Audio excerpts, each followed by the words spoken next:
All right, I think we'll jump right into this. First, want to thank everyone for joining in today. This is going to be our quarterly seminar on starting your own business. So typically, just keep on a lookout. Typically, try to get these out on a quarterly basis for the credit union for our business members. And this topic specifically is starting your own business. So again, thanks for everyone for joining in. I want to introduce myself. My name is Josh Anderson. I am the business banker here at Ideal Credit Union. Definitely would love to work with you, anything business related. I don't have all the answers, but I definitely have some great resources in my pocket and can get our business members over to those situational experts. With that being said, throughout the process of this seminar, webinar, we do want to try to make this as interactive as possible. So please utilize the chat feature. I see that we have started that already, so please feel free to use that. Ask any questions that you have, and we'd be happy to answer. We'll interrupt throughout the process and make it, like I said, interactive as possible.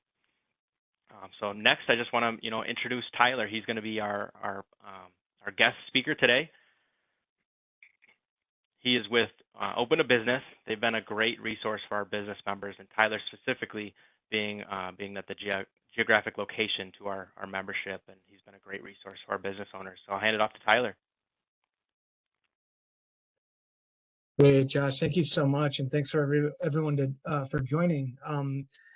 My name is Tyler Hilsabeck. I am the Open to Business business advisor for Washington County. So Washington County Open to Business program is a program of a nonprofit named MCCD, and we're based out of Minneapolis. And we offer free one-on-one business technical assistance to entrepreneurs throughout Washington County. That can be any part of a business ownership. It could be you're just thinking about an idea. You're actually a startup business. You're an existing business with a unique challenge or opportunity. We can meet with you one-on-one, talk through your ideas, your challenges, your opportunities, and provide resources to you to start your business. We do that in a number of ways, which I'll get to in a little bit. But I've been active in Washington County here for about 5 years, a little over 5 years, and Ideal Credit Union has been a great partner, with their membership and many of the budding entrepreneurs that have membership at Ideal. And so we're just here to serve that business community and to make sure that if you're starting a business and you're looking to to develop some ideas, that you're not going it alone. A lot of small business owners are trying to do too many things on their own at once, and you really need that support around you. And it's our job at Open to Business to make sure that we can either provide that assistance or we can put you in touch with the right resources to help with that assistance. I can get into a little bit later about how you can get in touch with us to set up one-on-one consulting meetings, but with that, I'll just jump right into starting a business. So some of the things I want to talk about today are some of the things that you should know or you should think about as you're forming your idea to start a business. And we often talk about, like, you don't know what you don't know. And really, it's our job here to talk about, well, here are the things that you need to know, even if you don't know them. Here are the things that you need to know to start your business. And let's make a checklist and let's make a plan to move that business idea forward.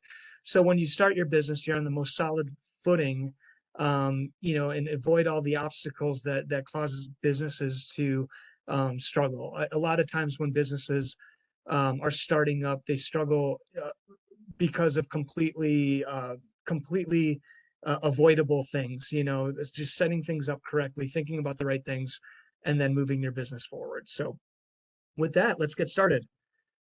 So when you're starting a business, one of the things that you need to know right away is your idea feasible?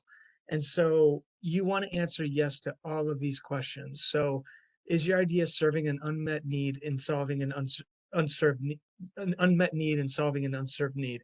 So really, what that means is, are you really solving a problem? In business ownership, you're really, coming in and doing something that the other person isn't doing, and so whether that's a unique idea, or whether that's a unique geography, something where you're coming in and doing something that the other person is not. And so an example of that would be, a restaurant or a salon, something that's really out there in the community. They're everywhere.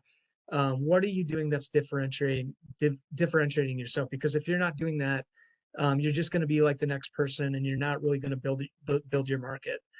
You know who your customers are. We'll get into this a little bit, but developing your customers, you can't just start a business and hope that customers are going to come through. You need to do the pre-work. You need to do testing, whether it's a service or a product.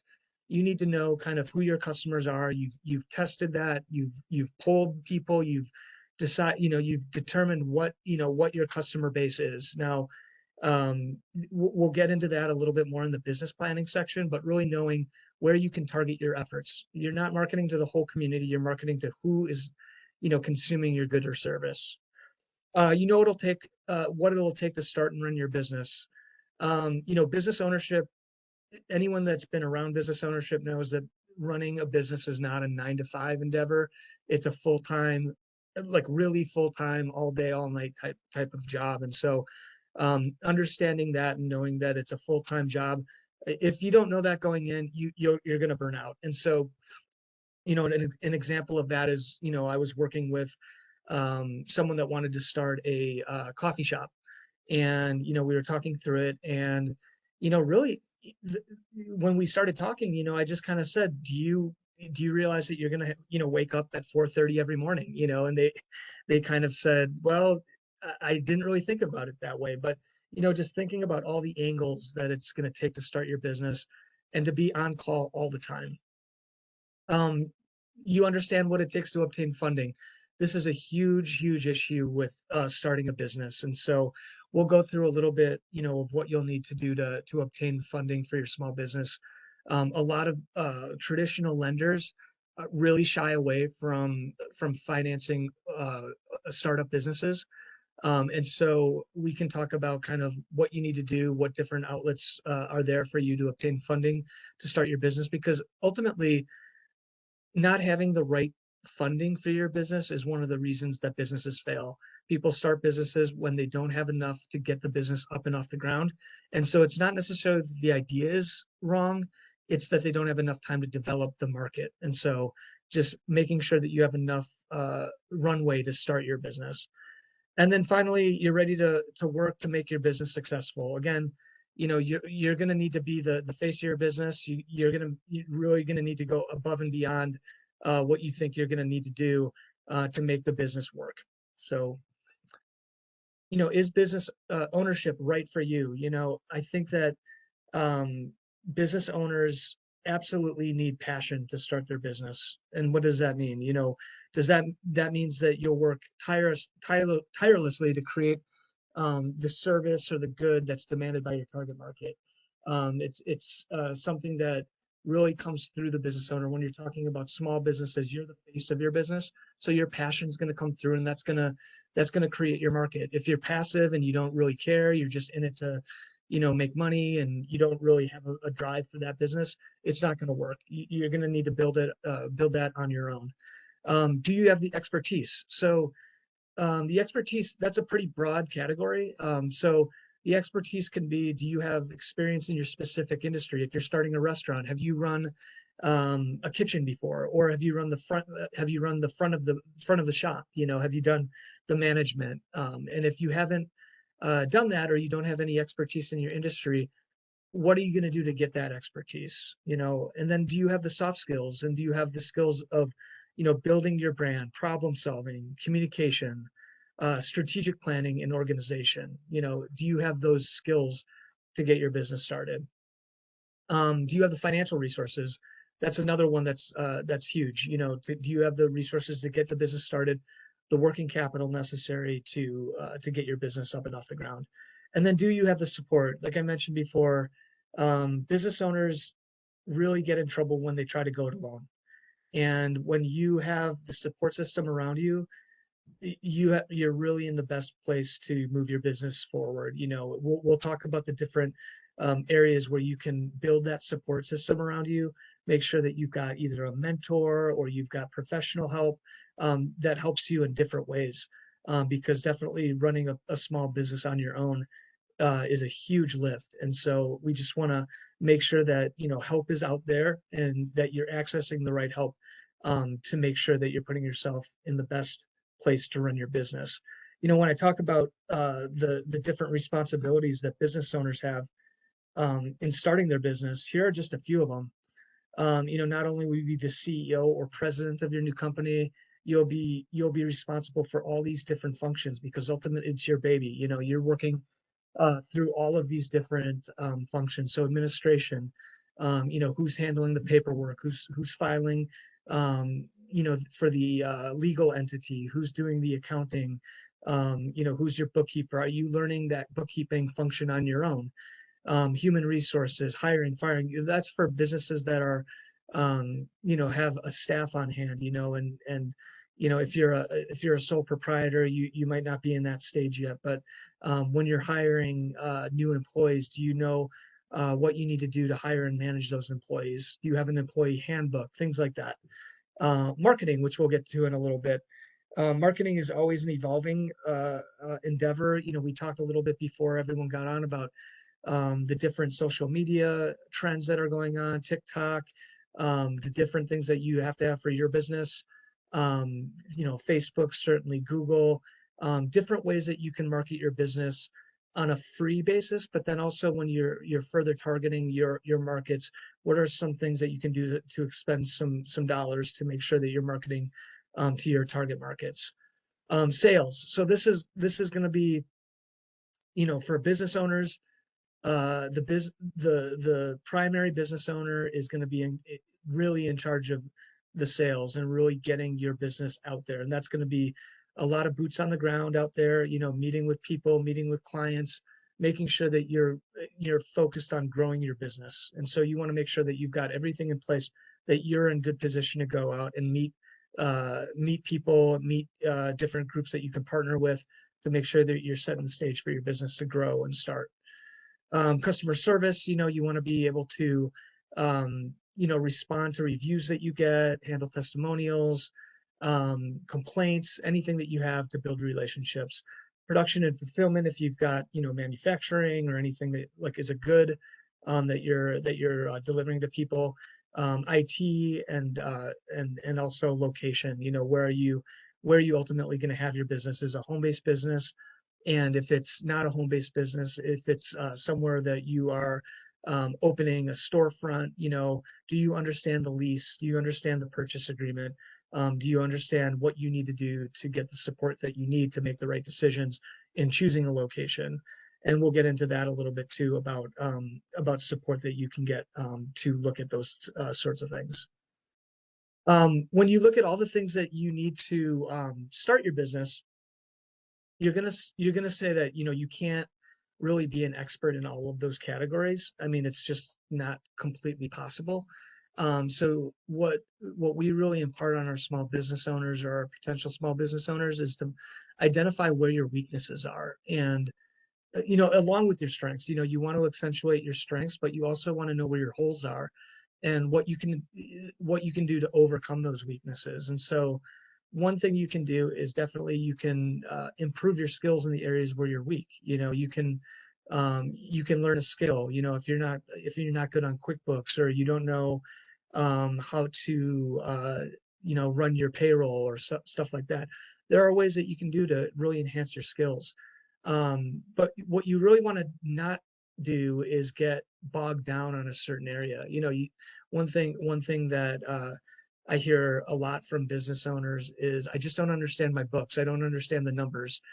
And they spend hours and hours and hours trying to figure that out when they should be out there going and growing their business. We talk about it working on your business and not in your business. And so when you are working through those things, you can identify where those weaknesses are and what you can get out there and delegate. And so um, when we talk about delegating, we talk about either, your staff, who has the expertise on your staff. If you're, starting as a sole proprietor, where are the areas where you can outsource and you can say, hey, I need some help with my accounting or bookkeeping. I can create a little bit of budget for that. So identifying the weaknesses, and really the idea is to meet them head on, because the inclination for small business owners is to shy away from those weaknesses, and that's where people can really get in trouble or avoid those weaknesses. And so what happens is they multiply and they get really out of control. And so if you meet those weaknesses head on and you really accentuate your strengths, you're really putting yourself in the best way to start your business. So now that you're ready, now that you've got the idea, you've got the inclination, you're ready to start your business, how do you organize your thoughts? How do you organize your business? And so we talk about business planning, and so when we talk about, getting financing for a business, or we talk about, looking for investors, or doing something where you've got all these ideas in your head that you can articulate to people. You've talked to your friends, you talk to, different advisors, and you really want to start your business. It's really, how can you put it on paper, and how can you present this to someone? And business planning is good for a number of reasons. It's good for, like I said, really organizing your ideas, articulating on paper what you've got going. It really creates a living document, and business plans are always changing, as your ideas develop, if things change. A lot of times when businesses start, they're very rarely the very first thought that you have. You might be going down one road, and then something happens where you get a fork in the road, and you're doing something completely different. You might be honed in on a retail space that you think you're going to open, and then that space falls through, and you're doing something completely different. So business plans are just a roadmap to kind of what you want to do. And so what's included in the business plan? So a description of the business. This is kind of an overview of, what you want to do, what you want to get accomplished with your business. Description of the product or service and why the market needs it. It seems very simple, but really, you're trying to, again, produce something or provide a service in an area that needs that product or service, and that's how your business is going to be successful. So, understanding what that product or service is, how you'll operate it. If you've got a retail business, really putting together the day, and figuring out how it's going to start, how it's going to go, how many employees are going to be there, what things you need to operate the business, and really putting that plan together so you know exactly what's required. This next one's a huge one, an assessment of the market need for what you're selling. We talked about that, but like, making sure that you're not just flipping an open sign, but you know exactly that the market is needed for that. And so what that means is that you got to do some pre-work. You got to do some market analysis. You got to make sure that people have accepted the idea of your business, and that so when you start, you have a good idea that you do have a market already in place. There's going to be a little bit of a leap there, but you want to make sure that the market is there for what you're doing. Your location, why you selected it. Again, this is going to be different if you're a home-based business or a service-based business, e-commerce business. But if you are opening a location, have you done the research to say that's why I want to open that location? It's very different to open downtown versus, if you're a manufacturing business, of course, it doesn't really matter if you're downtown. You can be out, kind of in the country, or somewhere where rents are much less. Um, uh, a huge part of the business plan is assessing the competition and knowing where they are, what they're doing, what their pricing is, what they're offering to clients, and how you will fit that market and how you'll beat them. And so, when you're assessing your competition, there's a lot of different dynamics that you're looking for. You're looking for what they're offering. You're looking for the pricing that they offer. You're looking at what we call direct competition. So if you are, let's say, a restaurant, and you are opening a restaurant next to another restaurant, that's what we would call direct competition. But if you are looking for, opening a restaurant where you've got a bar or something like that, your indirect competition is someone that offers a similar product, but it's not exactly the same as what you do. So like a local bar might be a competition or a competitor where you might not say, hey, it's not another restaurant, but you just got to think about, what are the different options that the consumer would go to when they're looking for my product or service. A description of your management personnel. So again, if you're looking for lending, if you're looking for investors to invest in your business, they're going to want to know who is involved in your management. So it's obviously going to be you, the owner, but then who's around you? What is giving that funder a lot of peace of mind that you have the expertise and the management skills to run your business?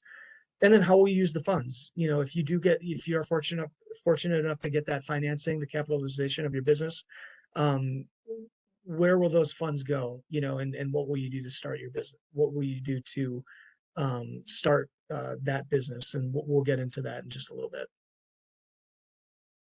So once you have the business plan ready, one of the big things that you're going to need to do is financing for your business. And so there's a lot of different ways that you can finance your business. A lot of times for startups, what we what we want to what we want to tell people is that startup financing is really difficult. And so a lot of times you need to start your business with your own funds, or at least a portion of your business pre-development, putting some ideas together, and financing a portion of it right from the very beginning. And so when you're starting your business, one misconception is that you can just walk into a bank or a credit union or a nonprofit and apply for a loan and not expect to put any of your own money into it. We want to any funder, any investor is going to want to see equity in the business, and so you got to be prepared to have some of your cash into the project. It's called, we call it skin in the game in the lending arena, and it really just shows that lender or that investor that you're vested, that you've got a financial interest in this project, and that you're not just using other people's money. There's going to be some funds that you might be lending or receiving from an outside source, but they're going to want to see that you're in it too. So the way that we kind of figure out how much it is to start a business is by creating a budget. And so when we create budgets at Open to Business, when we're working with clients, we kind of split it up between what are your one-time expenses. So that would be your equipment, your your one-time marketing expenses, like if you're opening a retail shop, like, couches, displays, point of sale, something like that, anything that needs to, you need to start your business. And then really 3 to 6 months of operating expenses. And so, that's like, your monthly expenses like rent or insurance, or, if you've got a monthly website hosting cost, or something like that. We like to build that in the budget for 3 to 6 months.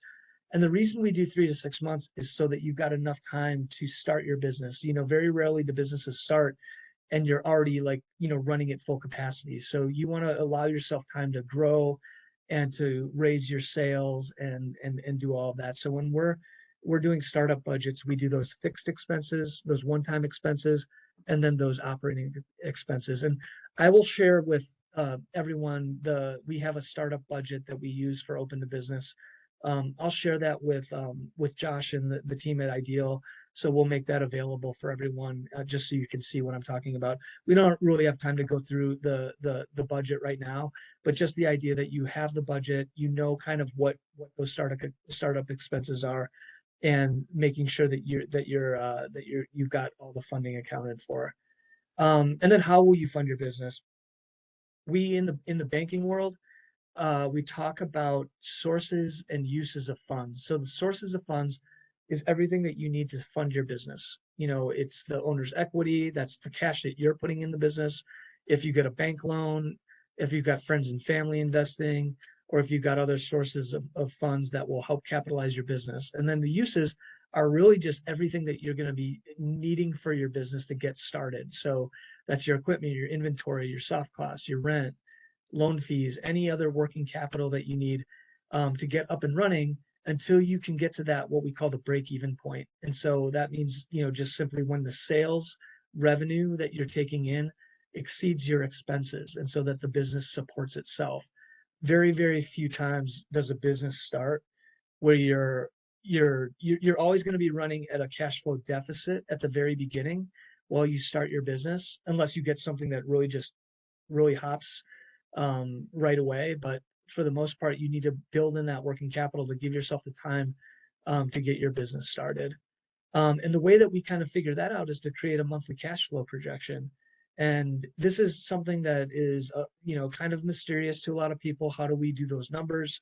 That's another thing that we can help out with at Open to Business, is really just taking a month by month basis of how many things that you need to sell, whether it's a good or service, how much money that you need to bring in to make sure that you're covering all your costs. It seems simple, but it's really it's fundamental, but you've really got to find a way to get there, So if you're doing a cash flow and you say, I need to make, like for example, $10,000 to make myself break even for this month, let's really break it down. If it's $10,000 and you're a coffee shop, how many coffees does that take? How many lattes does that take? How many does that mean per hour? Let's really break it down to the real small components to make sure that it makes sense, and so that we can track it and make sure that your monthly cash flow is positive when moving your business forward. And that's another thing that I can provide to Ideal, is a monthly cash flow that we use at Open to Business, and we can share that with everyone too, just so you can see. And if you want to go through it and things like that, you can set up a consultation with me, and I'd be happy to show you the details. I can pause right there. Josh, are there any questions right now in the chat or anything, or I can keep rolling, or if anyone wants to ask a question? Tyler, not any questions right now, but I Okay. have been looking for them. Thanks for asking. Okay, great. Well, we'll just keep rolling then. Um, so when you are applying for a loan to start your business, um, that is, one thing that we see is that folks come in and they're looking for business loans, and they don't know exactly what they need to apply for a loan when they're ready to get their business started. And so here is kind of a list of what you'll need to prepare yourself to apply for a loan, whether it's through a bank, a credit union, even an investor, or a nonprofit. If you're a startup getting that business started. And so a business plan, I think that everyone wants to see kind of what your plans are. We spoke about it a little bit before, and all the different components that you would need to get going.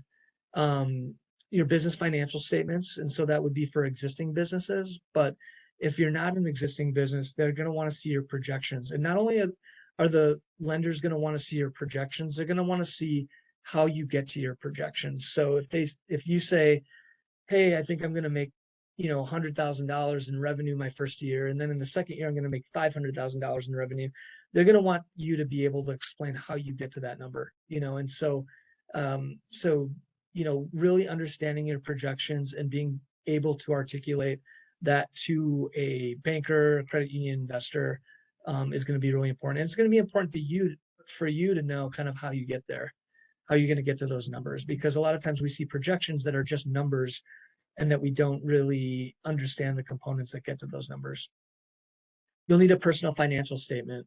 You'll need to let the lender know that you are every small business loan, you're going to have to personally guarantee that loan.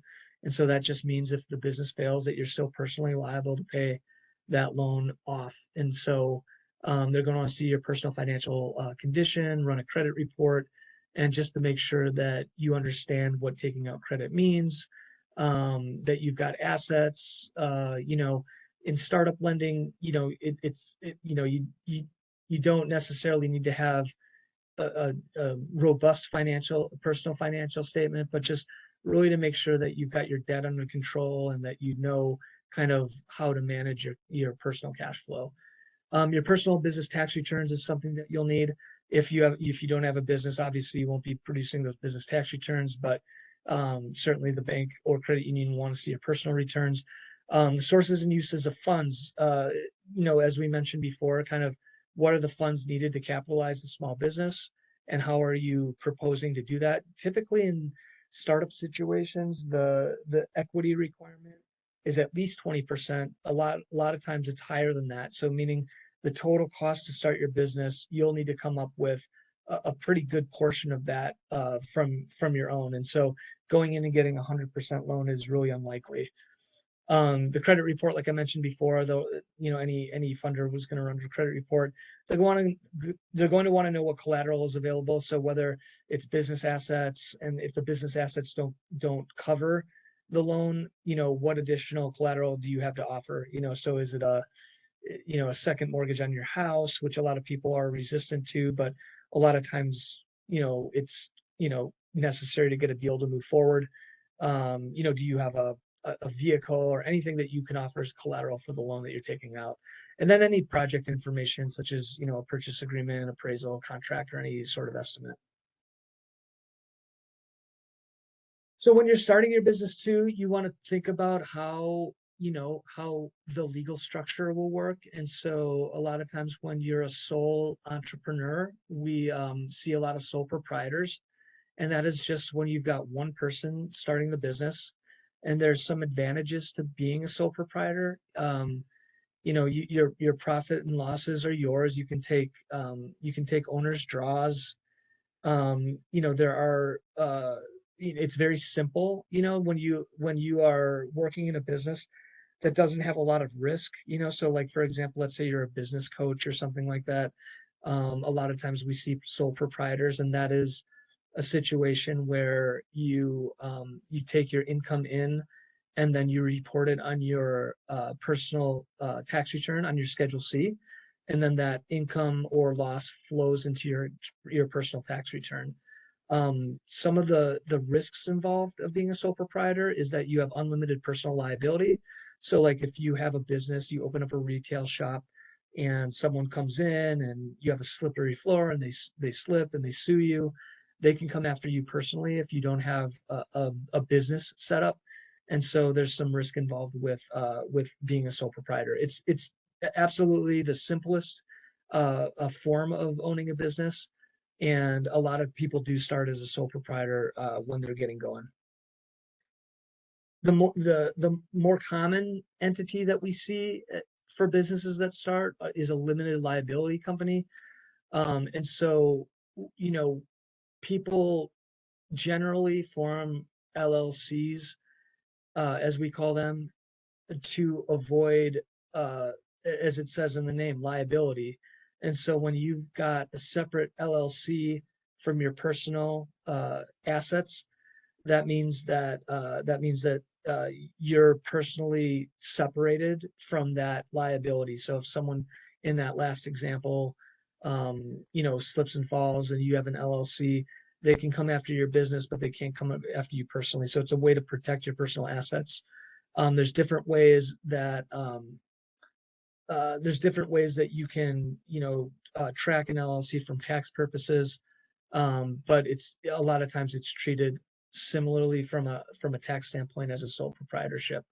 There's some different steps that you have to take to form an LLC.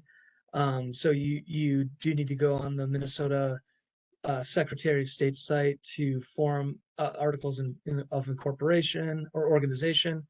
And then you need to register your business, and it costs about $150. So it's not that cost prohibitive, but it's generally a good idea when you start a business. Another reason I like LLCs or creating a business is that you can create different bank accounts, and you can create different finance. When you're tracking your financials, you can keep it separate from your personal.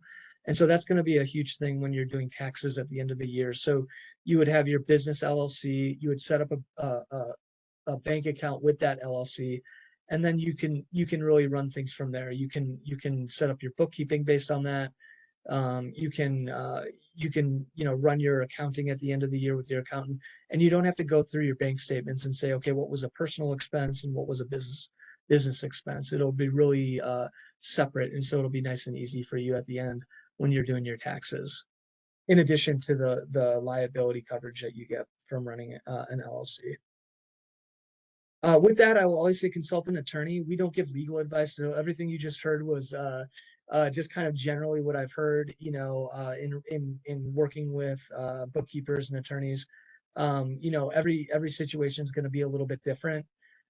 So when you're getting ready to start your business and you're ready to launch, you'll always want to kind of consult an attorney and an accountant before you're making those final decisions. Another factor when starting your business is registering your business, licensing and zoning. And so over on the right-hand side, you can see kind of a zoning map of the city of Woodbury. And, if you're opening a shop and, you're opening a retail shop, you want to make sure that you check with the city to make sure that the business that you're running is zoned correctly. If you're running a home-based business and you're not producing anything out of your home, generally you're going to be okay from a zoning standpoint. But you want to make sure that you're in contact with your partners at the city to make sure that where you're doing business is an allowed use of that land.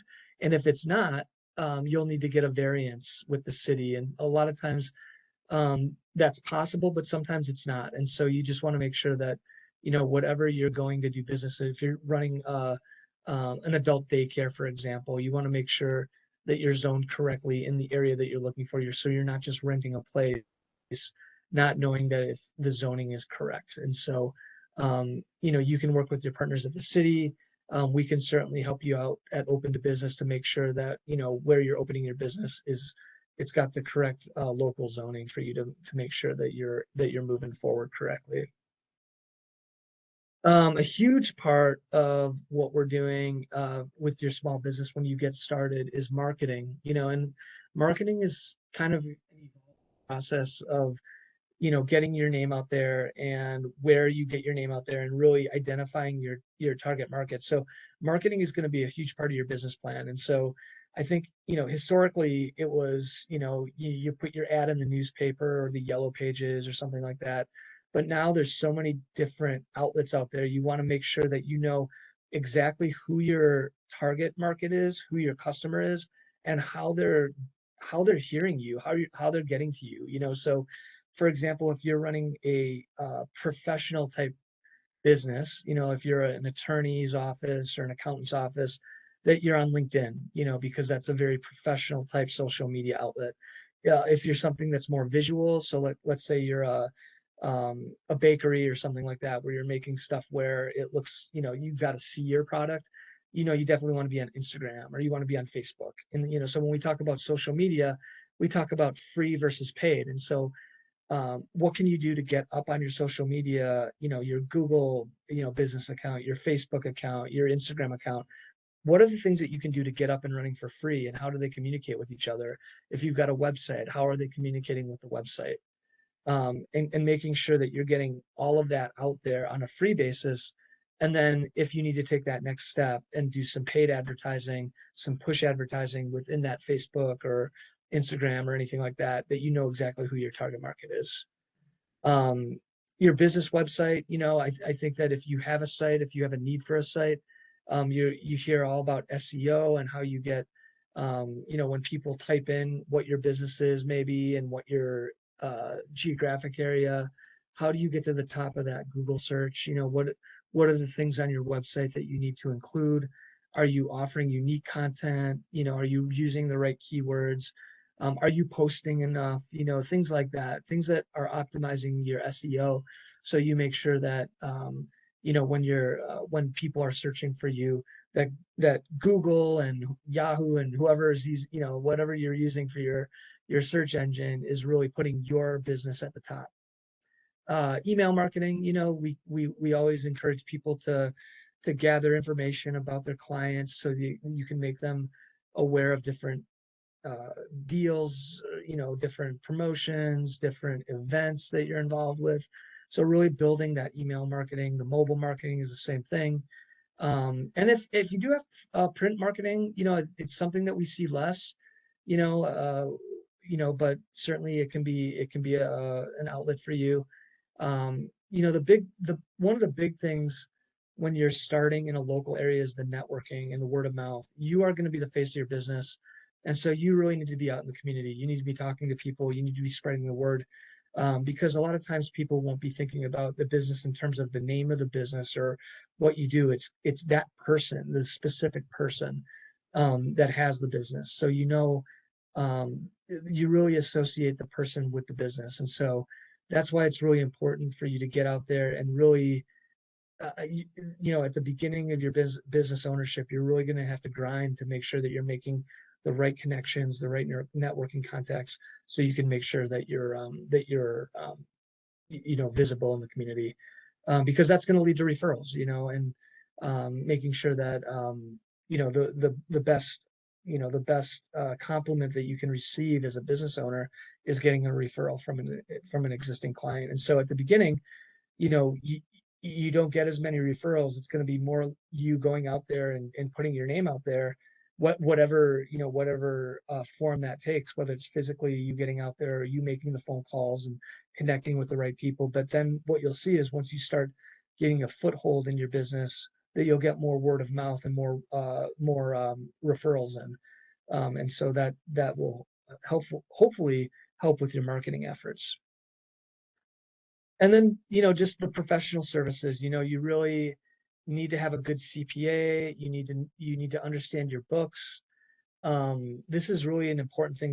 This is one of the things in business ownership that people shy away from the most, is that I don't understand numbers. I'm not good at numbers. I don't understand them. Um, that's not a great excuse for a business owner. And so if you just don't really want to get into that, I would say that, business ownership is going to be challenging. And, I think that, one of the things that you can do is to hire a good CPA, to consult with that CPA, a bookkeeper, a good QuickBooks person, so that kind of, what your numbers are. So you can track what your trends are, for example, like what your expenses are. If you've got a seasonal business, what are your busy months? What are your slow months? You can tell a lot through numbers. They can tell you a lot of things, where you can create efficiencies, where you can, maybe, cut some of the expenses that you might not need, where you can expand, your sales in certain areas. And so understanding your numbers is really going to be really very important when running your business. We have a lot of clients that use QuickBooks. There's a lot of different softwares that you can use. FreshBooks is a free version of QuickBooks. A lot of people run their businesses on a spreadsheet.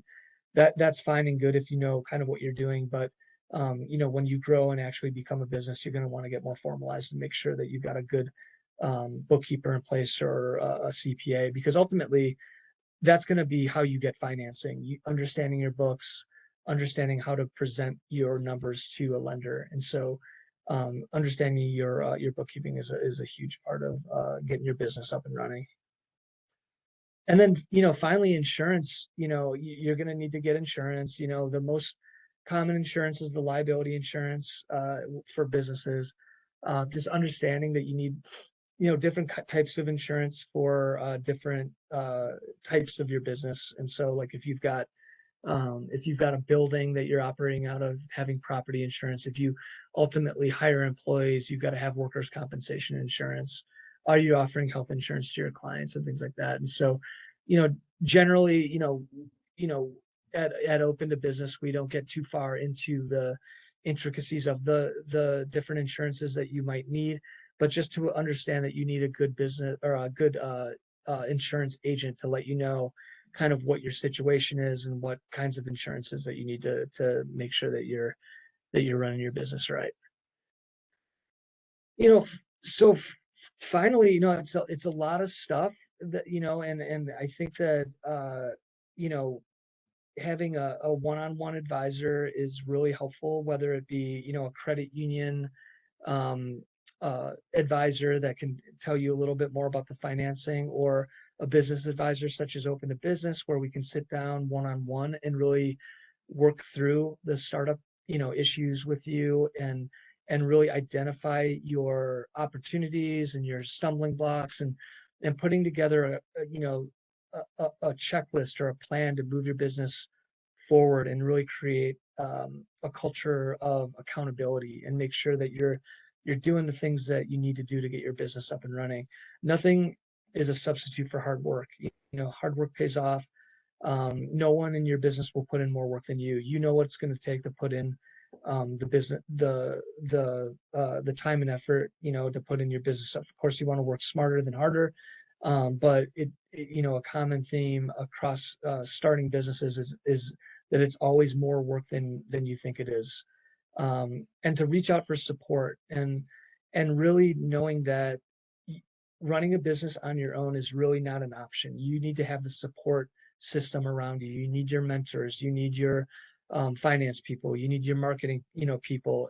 If it's something that you need more assistance with, don't be afraid to reach out, because you're going to need that support. You're never going to know when you find the right person that's going to help you move your business forward. Always think about the future. Think strategically is a huge one. Always think 2 steps ahead. You're always going to encounter things that you're not expecting. Of course, COVID hit, and a lot of small business owners had to totally revamp their businesses to how they were doing it for 10, 20 years. And so always think about those contingencies. What's going to happen if something goes this way or that way. Always know kind of where you're going to take your business when something unexpected happens, and how you want to grow and expand and what those plans are. And then finally, just to have fun. I mean, this is, it's a lot of information. It seems pretty daunting at first, but if you put these pieces in place, you're going to be working for yourself, which is fun. Everyone's worked for people before, and working for yourself definitely has its benefits. You're going to be more motivated to work for yourself. You're going to want to, work for you're going to be working on behalf of your family and your friends, and really building a legacy and growing something from the ground up. And so that's a lot of fun, when you can get all those things together. It can be stressful, but you can alleviate those stresses by doing the things that are going to cause you to really, hit those issues head on, so you can move your business forward and make it a really fun, positive, profitable experience. And that's all I had. I just want to thank everyone for attending, and thank you to Ideal for hosting and allowing me to speak with everyone. And with that, I can pause and maybe turn it back over to Josh. And if anyone's got any questions or comments or anything, Yeah, I'd be happy to answer anything. absolutely. Tyler, there was a question. John had asked, as he's very interested in the possibility of a follow-up one-on-one with you, being the open to business person.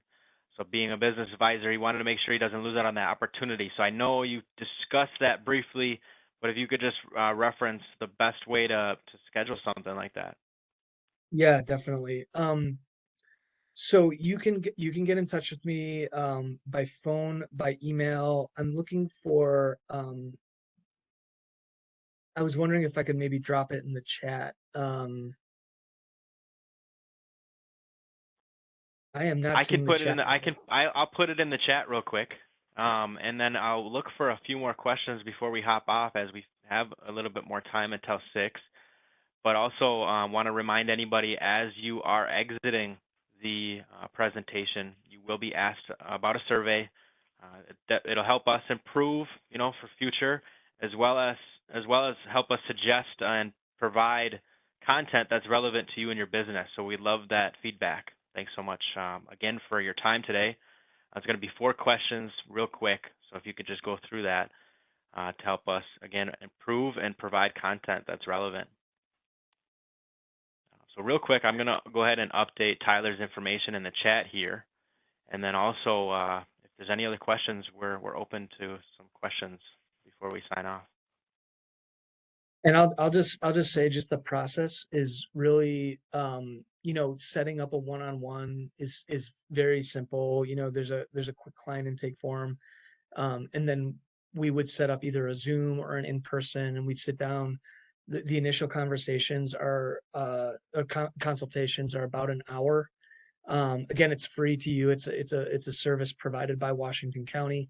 And then the different counties all around the Twin Cities too. So if you've got friends or family around the Twin Cities, we've got open to business consultants throughout, and we would really sit down and get to know you, your business, how you got into it, and then really try to hit, what your direct challenges are and what your opportunities are, and then, getting those resources in place so that you can move past any obstacles, or you can get questions answered so you can move forward with your business. And then we can meet, you know, every couple weeks. We typically meet with our clients to do some check-ins to make sure that we're, again, like I said, creating that accountability feature, where we can say, hey, we want these 3 things to be done by the next meeting. Let's do that, and then we can go. And you can, I mean, Ideal has just been fantastic too as a partner, and Ideal, has seen a lot of, prospective small business owners. And so if, any way that we can work in partnership too is really ideal for us. I mean, so to say. No, that's why our name is what it is, and the same values that we have as far as treating our members, our clients, customers, whichever you want to call it. That's why we partner with programs like Open a Business, because they take care of our members in the same way. So yeah, I do want to thank Tyler for his time. Want to thank everybody else for signing on. I don't see any other questions. So again, as you hop off, and yeah, John confirmed that he got the contact info, so that's great. And as you hop off, like I said, just please fill out the survey. Look for more to come for webinars like this, and don't hesitate to reach out to both me and Tyler. Any business related items, would love to help you guys out. So with that, I will conclude. Thanks, everyone. Thank you very much.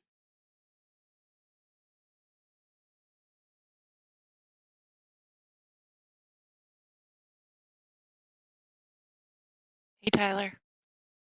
Hi. Well done. Thank you. That was great. And you hit stop, correct, on recording? I just did stop. Perfect. Thank you so